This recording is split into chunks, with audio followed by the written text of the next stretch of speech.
Dan contohnya aja asupan lemak yang berlebih nih Kak. Ini dapat mengakibatkan penyempitan pada pembuluh darah karena adanya plak yang terbentuk sehingga suplai darah ke jantung akan terganggu.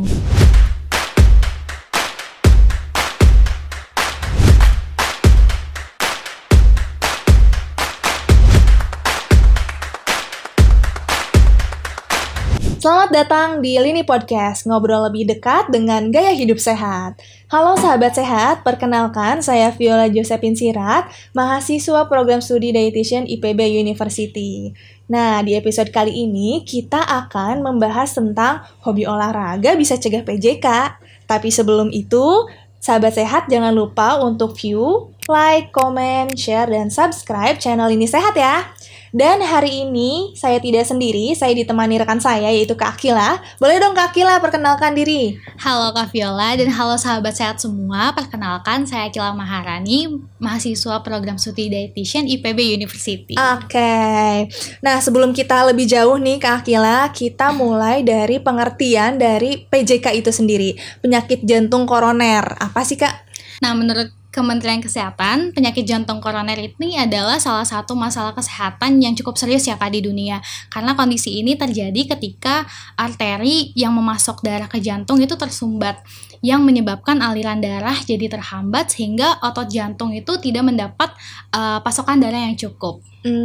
Oke, tapi PJK ini mungkin nggak sih Kak untuk menyerang masyarakat yang usianya masih dewasa awal atau usia produktif? Tentu bisa Kak, bahkan menurut Survei Kesehatan Indonesia tahun 2023 itu menunjukkan bahwa 0,15% penderita penyakit jantung itu berusia 25-34 tahun.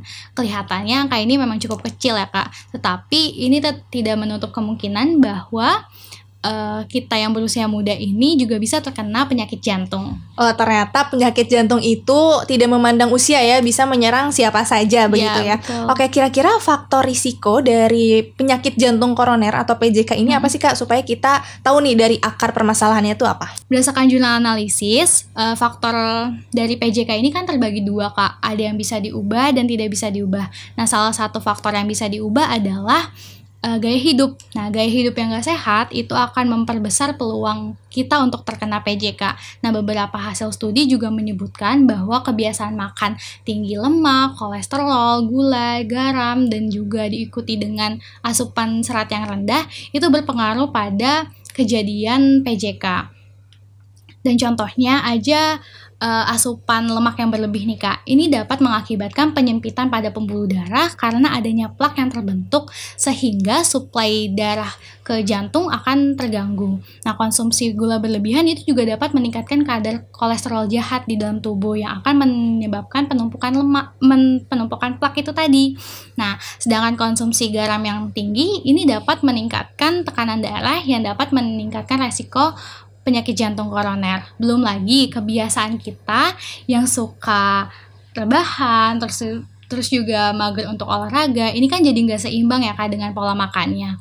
Nah, karena dengan melakukan aktivitas fisik seperti olahraga itu dapat membantu kebugaran tubuh, juga membakar timbunan lemak yang berlebih.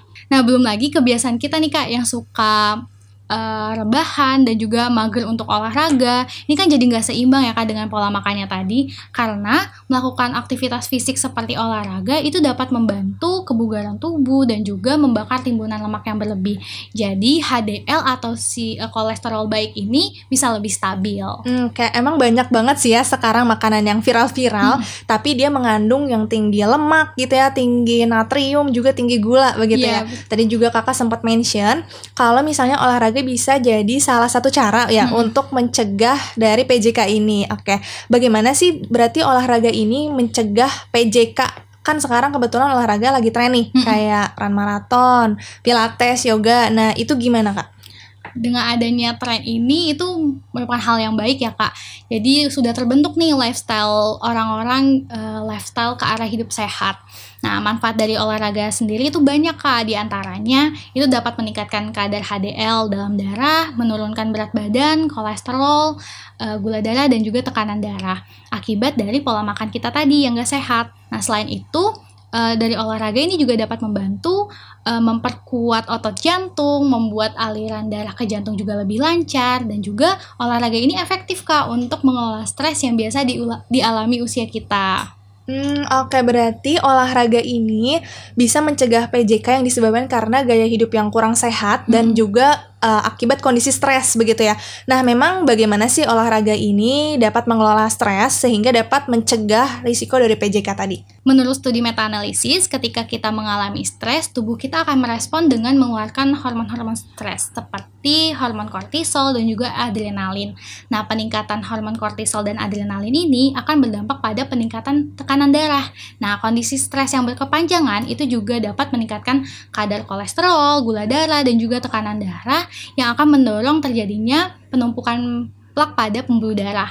Nah, dengan olahraga ini bisa menjadi salah satu cara kita untuk mengelola stres karena olahraga itu dapat meningkatkan detak jantung Kak yang akan menurunkan hormon stres itu tadi. Jadi beruntunglah nih bagi sahabat sehat semua yang tadinya cuma FOMO aja nih ikut tren olahraga, tetapi secara nggak langsung bisa mencegah PJK dan mengelola stres juga. Oke, bener nih, beruntung ya bagi teman-teman yang tadinya FOMO, tapi bonus untuk mencegah PJK. Dan juga mengelola stres. Mungkin di lain itu tadi juga sempat di-mention bahwa olahraga ini bisa menurunkan berat badan juga ya, mengontrol kolesterol dan juga mengontrol gula darah atau tekanan darah juga. Oke, harusnya sih udah nggak ada alasan lagi ya buat sahabat sehat malas berolahraga yang rebahan di rumah. Ayo kita segera bangun begitu ya Kak ya. Oke, kalau Kak Akila nih biasanya olahraga apa Kak? Aku paling enggak sih 3 kali dalam seminggu selama 30-40 menit itu aku sempetin Kak untuk olahraga. Biasanya aku lakuin cuma jalan kaki aja Kak, karena menurut aku itu olahraga yang paling mudah dan bisa aku lakuin sekarang. Wah keren nih, saya juga jadi pengen olahraga konsisten ya kayak Kak Akila.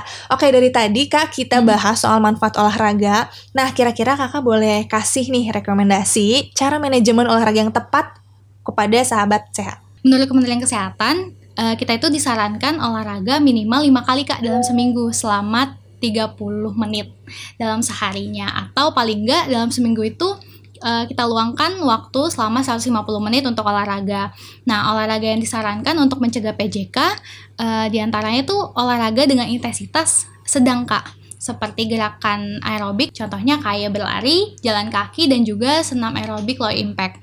Nah, ada penelitian juga kayak menyebutkan bahwa aktivitas fisik intensitas sedang seperti senam dan juga jalan kaki itu sudah lebih dari cukup untuk menghindari penumpukan plak pada pembuluh darah. Tetapi kita juga harus hati-hati kan nih dalam memilih olahraga yang tepat untuk tubuh kita. Jangan sampai yang tadinya kita mau mencari manfaat dari olahraga malah menimbulkan bahaya untuk tubuh kita. Wah, bisa membahayakan juga ya kayak membahayakan gimana tuh? Bahaya yang dimaksud di sini adalah ketika olahraga itu dilakukan secara berlebihan. Nah, olahraga yang berlebihan itu bisa membuat jantung bekerja lebih keras, mempercepat detak jantung juga, dan di beberapa case olahraga yang berlebihan ini bisa memicu serangan jantung. Jadi kita bisa nih Kak olahraga sesuai dengan prinsip yang telah ditetapkan oleh Kementerian Kesehatan, yaitu prinsip BBTT. Prinsip BBTT. Iya, wah saya baru dengar nih prinsip BBTT. BBTT itu apa Kak? BBTT itu singkatan dari baik, benar, terukur, dan juga teratur. Oke, baik, benar, terukur, dan teratur. Oke, itu maksudnya gimana tuh Kak? Nah, baik yang dimaksud di sini adalah sebaik mungkin olahraga itu dilakukan sejak dini hingga lanjut usia. Selain itu, menggunakan perlengkapan olahraga yang sesuai dan juga dilakukan minimal 30 menit secara bertahap, dimulai dari pemanasan dulu 5-10 menit dan diakhiri dengan pendinginan selama 5 menit. Yang kedua itu benar. Benar yang dimaksud adalah benar dalam memilih olahraga yang tepat untuk tubuh, yang aman dan mudah dilakukan. Yang ketiga adalah terukur. Kita perlu nih untuk melakukan pengukuran nadi setiap selesai olahraga dengan tujuan untuk menilai apakah target denyut nadi kita sudah sesuai atau belum. Dan yang keempat adalah teratur. Jadi untuk mencapai hasil yang optimal, kita perlu olahraga secara teratur minimal 3 kali dalam seminggunya. Oke, berarti benar ya kata pepatah kalau yang berlebihan itu tidak baik gitu ya. Berarti artinya olahraga itu baik. Tapi kalau misalnya kita melakukan dengan tidak benar, itu dapat membahayakan juga begitu ya Kak ya. Oke. Jadi teman-teman sahabat sehat di sini, kalau misalkan mau mulai berolahraga rutin ya, boleh dengan prinsip Kementerian Kesehatan, yaitu BBTT, yaitu baik, benar, terukur, dan juga teratur. Oke. Nah, berarti nggak ada alasan lagi ya sekali lagi buat sahabat sehat malas-malesan berolahraga, Ya, karena dapat bonus mencegah PJK begitu. Sebelum kita tutup episode kali ini, boleh nih ada closing statement dari Kak Akila. Sedikit reminder aja ya Kak dari aku untuk closing statement. Untuk sahabat sehat semua nih, itu gak apa-apa teman-teman untuk FOMO, ikut tren olahraga, yang penting nanti PJK say no. Oke, PJK say no. Wah, keren banget nih, dan terima kasih Kak Akila sudah berbagi ilmu dengan kita di episode kali ini. Dan terima kasih kepada sahabat sehat telah mendengarkan episode podcast Hobi Olahraga Bisa Cegah PJK. Nah, jangan lupa view, like, comment, share, dan subscribe channel Lini Sehat. Bye-bye. Terima kasih sudah menonton. Jangan lupa like, comment, share, dan subscribe ya.